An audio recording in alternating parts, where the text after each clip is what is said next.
Assalamu alaikum warahmatullahi wabarakatuh, and welcome back to another episode of the Islamic podcast. So today we are back with a very special video this time. So actually on my channel I usually don't respond to Muslims. I try to avoid kind of like the law drama and all that. But recently I saw a video by a very popular Muslim duat that I feel like I have to make a response to this, because some of the things that he says are extremely problematic from a number of different reasons. And one of the main reasons it's problematic is because it actually affects my ability to give dawah, because he's kind of spreading misinformation, if I'm being completely honest. And you guys might know him. His name is Shabir Ally, and he's very famous duat. He's been active for a very long period of time. Now, on this video, I want to make something very, very clear. I fully respect Dr. Shabir Ally for the work that he's done. I know that he debated a lot of famous Christians in regards to a lot of different topics. So recently he made a video where he started talking about, the whole issue in Iran. Now, me and brother Amy and Jay, we already made a video on this. You guys can check it out. So let's get started and we'll see what the problem here exactly is. Dr. Shabir, welcome to Let the Quran Speak. Pleasure to be on. A young woman, 22 years old, Mahsa Amini, died in police custody, Dr. Shabir. She was charged with not wearing appropriate clothing, not wearing modest enough clothing by the Iranian government. And Dr. Shabir, this has raised all sorts of questions. You know, there are women from Iran all over the streets now protesting, taking off their hijabs, cutting their hair, in protest of what has happened to Mahsa Amini, and just anger over the Iranian government and the regime. And so, Dr. Shabir, this has raised a question about the state, the Islamic State. And does an Islamic State need to enforce the hijab? Well, to begin with, we can say that it is very clear from the Quran that the Muslim polity would have certain, it will be within their jurisdiction to enforce penal laws. So, for example, the law against stealing, against murder, and so on. At the same time, the Quran does not give any specific mandate with regards to hijab in terms of a Muslim polity enforcing it. The Quran does not give any specific mandate with regards to hijab. The Quran does not give any specific mandate with regards to hijab. What? Now, I don't know much about Dr. Shabir Ally, but I can already tell that he didn't do a lot of research on this topic, because there's no way a knowledgeable person would say something like this. Because if you do like a 5-minute Google search, you can find out all the Quranic verses that talks about how to implement laws and why they should be implemented. And and some of these verses doesn't just talk about implementing certain laws. So I don't know what the hell he's talking about.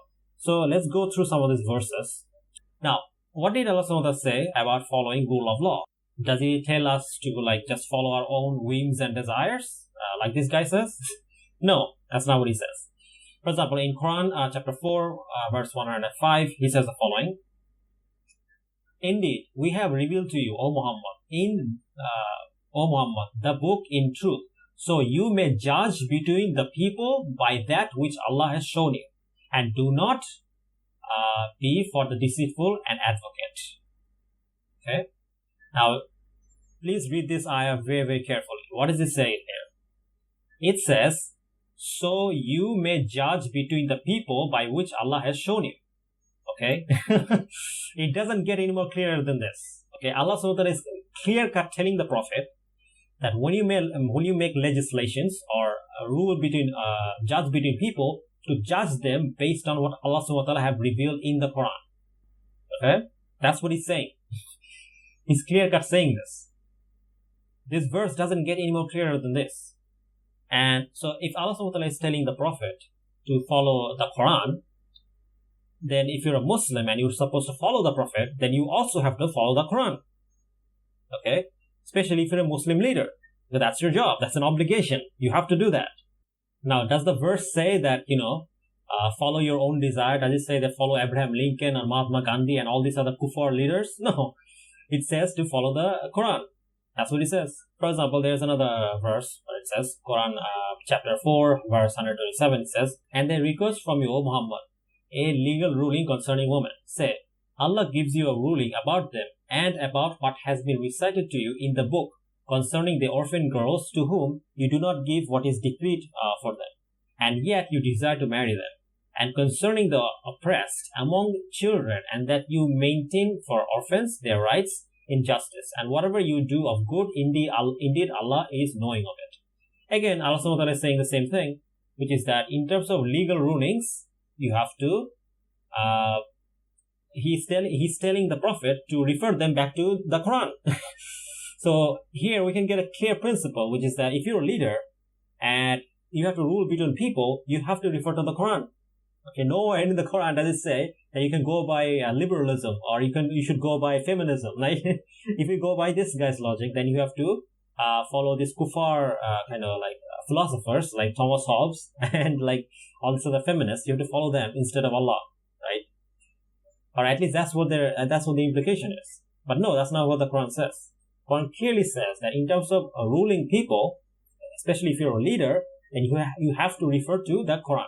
And this is what the Quran said to the Prophet. So if it says to the Prophet, then obviously it is even more obligation upon us to refer to the Quran. Then let's continue reading.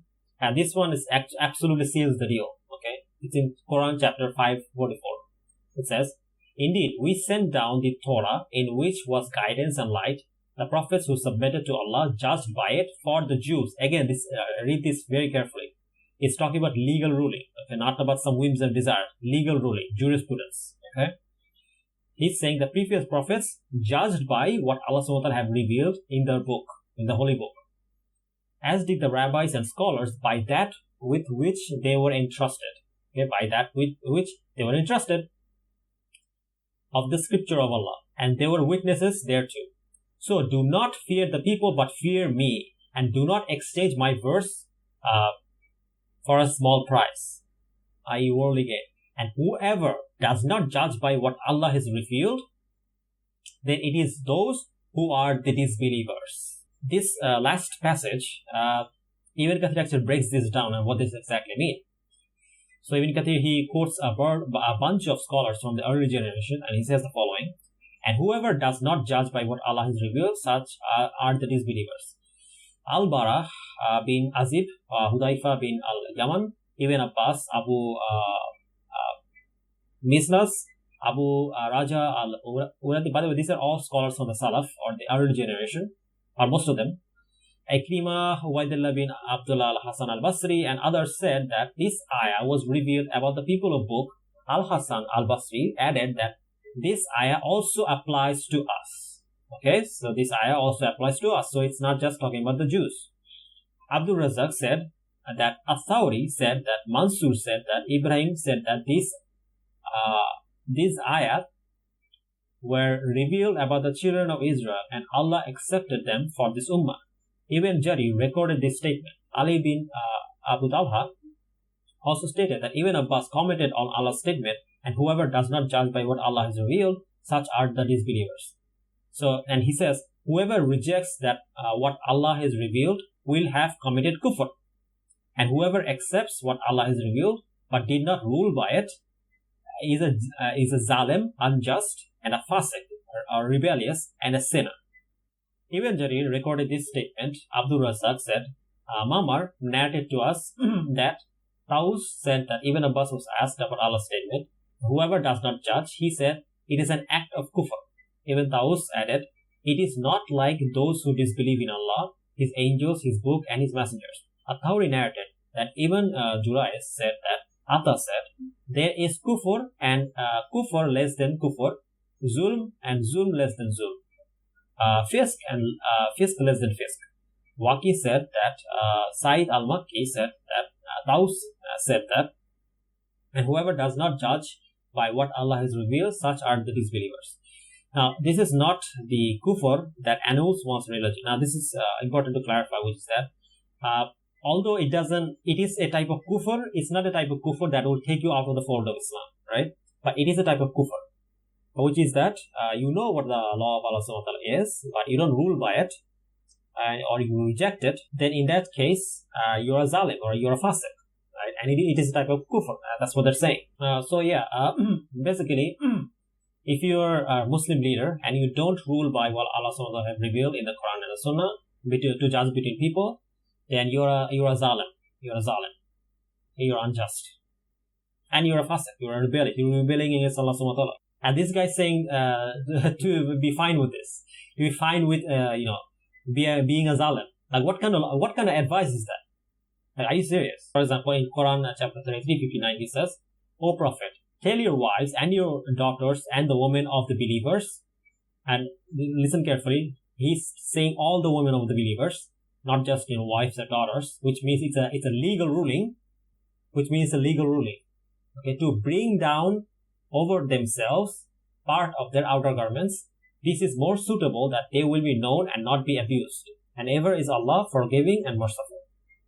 So here Allah subhanahu wa ta'ala gives a clear command to the Prophet, who was the leader of his community, that tell your daughters and wives and your daughters and the women of the believers to bring over themselves part of their outer garment, right? So it's a command. It's a legal ruling. And that's exactly what they did. That's what the women did. So based on this, I think we can make an argument which goes something like this. If Allah subhanahu wa ta'ala told us to rule by His book, then we have to rule by His book, right? Allah subhanahu wa ta'ala does tell us to rule by His book. For example, you can read just one of the verses I mentioned, like Quran chapter 4, 1 and 5. Therefore, we have to rule by His book, because that's what Allah says. We can only say that in general, the Muslim polity would have the responsibility to do what the Quran speaks of generally as al-amr bil ma'ruf wa nahy anil munkar, commanding what is good and forbidding what is wrong. Mm-hmm. But of course, when it comes to so many different evils in society, the Muslim government would have to be sagacious in picking the battles and seeing, what can be enforced, should be enforced, as opposed to some things which you need to just be content with preaching and education and so on. Mm-hmm. So it seems to me that the Muslim woman's clothing has been much misunderstood in Islamic law and in our classical law books. Okay, so so get this, right? So he's saying, and now he's actually acknowledging this. Like, now he's actually contradicting himself. Just a few minutes ago, he said that there's nothing in the Quran that says, the Muslim ruler have to enforce, hijab or Sharia law or whatever. Now he's admitting that no, actually, Muslim rulers do have to do that. Or at least in some cases, because he can't ignore the fact that they are in the Quran. You do have verses that clearly describes punishment for people from the Book of Allah, right? He can't ignore that. I think he also recognizes that scholars like Ibn Taymiyyah and others have also quoted the hadith that enjoy good and forbid evil, right? That's an obligation upon every Muslim. So that's even more so the case for a Muslim leader, right? He's recognizing that there are hadiths like that. So now he has to change his goalpost. He has to change his position. So he needs to adjust. And how does he adjust? By cherry picking. Cherry picking. He's basically saying, of course, Muslim rulers have to do certain things, but they can cherry pick, right? That is what he said, right? Yeah. He says, picking the battle, right? Picking the battle. So picking the battle. So basically, anything that matches with the modernist, secular, liberal values, you pick those, right? Those are ayah of the Quran.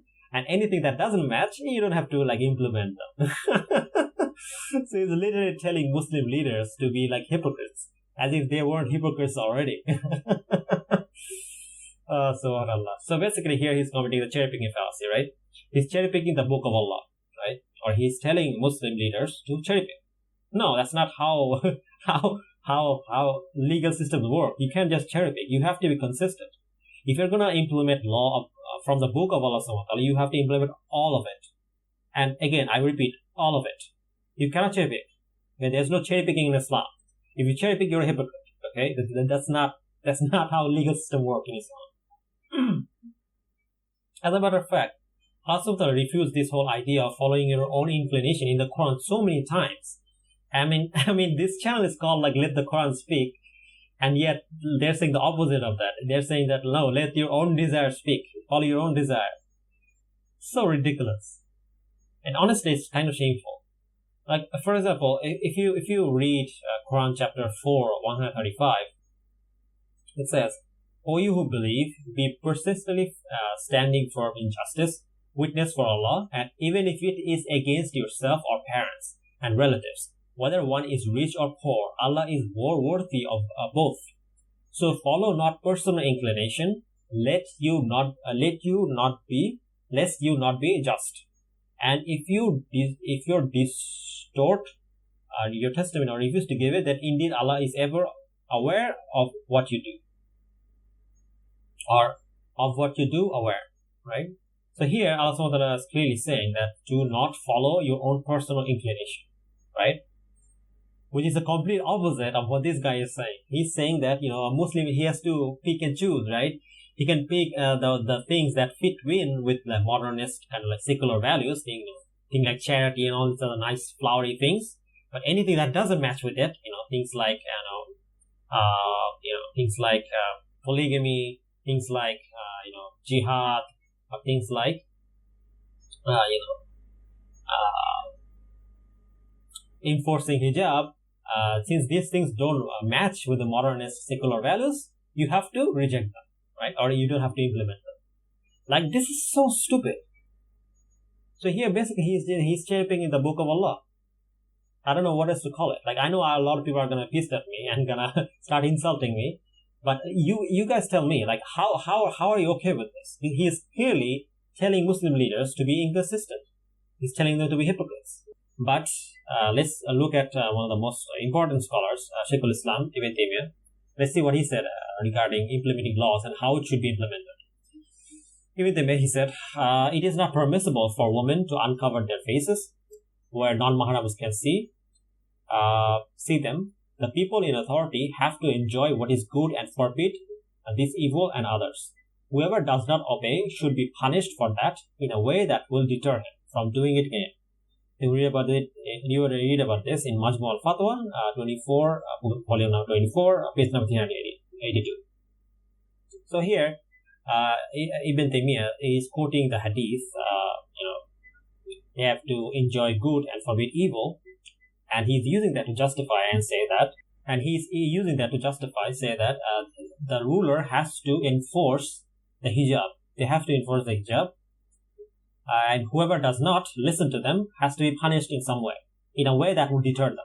Now, obviously, he is not saying that they should be punished in like a physical manner, but he's saying that they should be punished in some way. And this punishment can vary, right? It depends. But there has to be some kind of punishment, right? You can't just let your people sin, okay? You have a duty as a leader to stop that. That's what like the Sheikh is saying. Now, who are you going to listen to? Are you going to listen to Ibn Taymiyyah, or are you going to listen to like Shabir Ally, this guy who clearly doesn't know what the hell he's talking about? So when it comes to the Muslim woman's head cover, how is it that everything is presented as if it has the same verdict of fard or obligatory? No, in an Islamic state, I think it will be essential for the government to draw distinctions between certain aspects and say, okay, we desire for people to adhere to this dress code, but if they violate this aspect or that aspect, it's not, something that requires a penalty, and so on. Because Dr. Shabir, even if something is obligatory, there doesn't need to be a law commanding it. Even if something is obligatory by religion, it doesn't necessarily mean that the government needs to take it into their own hands to enforce it. True. Right? Like, True. For example, prayer. I can't imagine that many Islamic states enforce prayer and say, yes, it's obligatory. I think all Muslims would agree that prayer is obligatory. So again, like, they're being completely inconsistent. Like, imagine this. Like, imagine like tomorrow there's like a Muslim country, and a bunch of criminals go and rob a bank, right? And the Muslim leader tries to punish them. And then in court of law, the robbers, they say that, well, why are you punishing us, right? Then the leader might say that, well, you guys committed a crime, right? You guys should be punished. But then the criminals may come back and say that, well, I mean, you don't follow the rule of Allah subhanahu wa ta'ala, right? I mean, He created you. He is constantly taking care of you. He has much more authority than you will ever will. But you disobey His ruling. You don't implement His rulings. Then why should we listen to your ruling? I mean, you don't listen to Him. Then why should we listen to you? Right? And this is a completely valid argument. I mean, like, if you're going to implement laws in a country, then how do you pick and choose? Okay, guys, I'm sorry about this, but my camera ran out of charge. I mean, if we follow this logic, then you can basically justify anything, right? For example, let's say that there's a Muslim tomorrow who really dislikes someone and then goes and murders him. Then according to this guy's logic or their logic, he's completely fine. He should be completely fine because he can just cherry pick, right? He can cherry pick and choose which laws you want to follow and and which laws you don't want to follow, right? It's just, make your own religion kind of thing. So basically, a Muslim could today go and murder someone and then tomorrow be completely fine and give charity without any repercussion because they can just choose which laws to follow and which laws to not follow. That purists would argue, the person who does not fast during the month of Ramadan, though being able-bodied and not being ill or being on a journey, that person should be penalized as well. But all of this is taking Islamic law too far. The Prophet literally told us, clear-cut, in a Sahih Hadith, he says the following. Abu Sa'id al-Khudri reported, the Messenger of Allah, peace and blessing be upon him, said, whoever amongst you see evil, let him change it with his hand. If he is unable to do so, then with his tongue. If he is unable to do so, then with his heart. And that is the weakest level of faith. You read about this in Sahih Muslim 49. It's a Sahih Hadith in Islam Muslim. So here the Prophet is clearly saying that if you see evil, then you have to change it with your hand. And not wearing the hijab is evil.